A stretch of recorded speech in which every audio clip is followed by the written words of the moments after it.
რამდენად ძლიერი ჯარი გვყავს.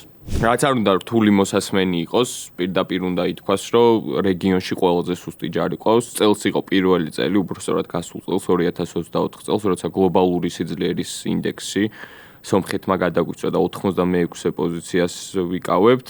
თანამედროვე ომის პირობებში და თანამედროვე რაც გამოჩნდა ახლა ვთქვათ იგივე სომხეთის და აზერბაიჯანის კონფლიქტის შემდეგ და უკრაინა-რუსეთის კონფლიქტის შემდეგ დღეს ისეთ სიტუაციაში არის ჩვენი შეიარაღებული ძალები, რაც არ უნდა ძიმე ჟღერდეს და მიუხედავად იმისა, რომ ალბათ ერთ-ერთი ყველაზე პროფესიონალური და დისციპლინარული პირადი შემადგენლობა ყავს, ბრძოლის ველამდე მიყვანის პრობლემას კი გვექნება კონკრეტული შეიარაღებული ნაწილების გამომდინარე იქიდან, რომ ერთ-ერთი ყველაზე მოძველებული ტექნიკა გვაქვს მთელს რეგიონში.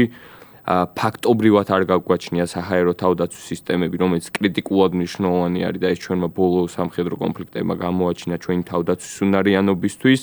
არ გვაქვს შორსმოქმედი საარტილერიო სისტემები, რაც ასევე უმნიშვნელოვანესი არის, რომ რაც შეიძლება შორს და სიღრმეში აწარმოო შენი რაღაც დასახლებული პუნქტებიდან ომი.